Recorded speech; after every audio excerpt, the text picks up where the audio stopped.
जटिंगा, आत्महत्या करने वाले पक्षियों का रहस्य। रात के अंधेरे में जब पूरा असम नींद में डूबा होता है, तब जटिंगा की पहाड़ियों पर कुछ अजीब होता है। लाखों सितारों के बीच कुछ पक्षी अचानक उड़ान भरते हैं और फिर सीधे जमीन की ओर गिर पड़ते हैं, मानो किसी अदृश्य शक्ति ने उन्हें पुकार लिया हो।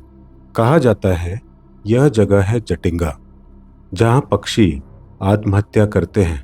असम के दक्षिणी भाग में दीमा हसाओ जिले की एक छोटी सी बस्ती है जटिंगा। यहाँ प्रकृति का सौंदर्य, बादलों की धुंध है और एक ऐसा रहस्य जिसे विज्ञान भी अब तक पूरी तरह सुलझा नहीं पाया।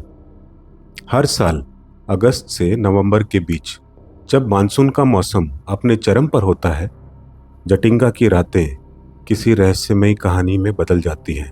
शाम के लगभग 7 बजे से रात 10 बजे के बीच जब आसमान पर घने बादल हों और हवा में नमी हो, अचानक आसमान से पक्षी गिरने लगते हैं।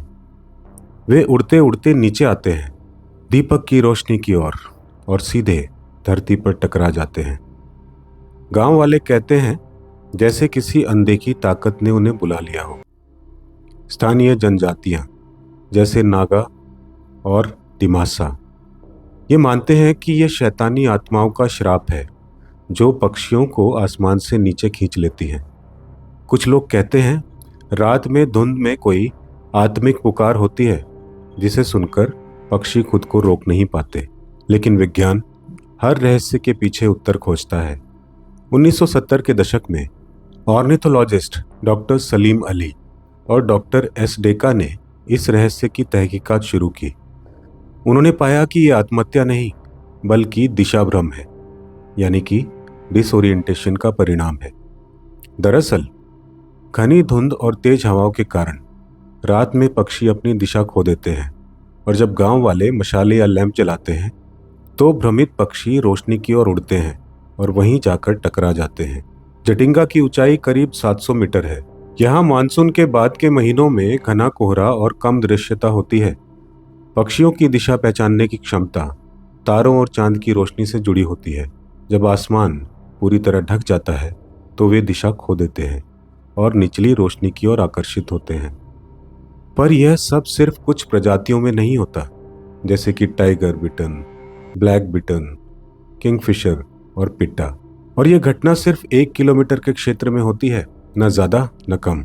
इसलिए आज भी वैज्ञानिक कहते हैं यह सिर्फ भ्रम नहीं बल्कि जटिंगा की भौगोलिक स्थिति में कुछ अनोखा है। क्या यह विद्युत चुंबकीय क्षेत्र की वजह से है? क्या यहाँ कोई इंफ्रासाउंड पैदा होता है जो पक्षियों के मस्तिष्क को भ्रमित कर देता है? या फिर क्या वाकई यहाँ कुछ ऐसा है जो विज्ञान की सीमाओं से परे है? आज जटिंगा का यह रहस्य दुनिया भर के वैज्ञानिकों और यात्रियों को आकर्षित करता है। कुछ इसे प्राकृतिक विसंगति कहते हैं तो कुछ आत्माओं की घाटी। हर साल जब वह रात आती है, लोग फिर इकट्ठा होते हैं जैसे कोई अनुष्ठान, और आसमान में फिर वही दृश्य दोहराया जाता है।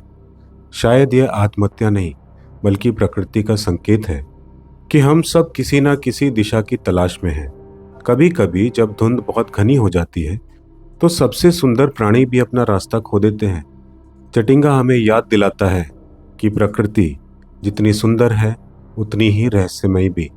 रहस्य वही नहीं जो सुलझ जाए, रहस्य वो है जो हमें सोचने पर मजबूर करे। जटिंगा, यहाँ आसमान और धरती के बीच एक रहस्य अब भी उड़ रहा है।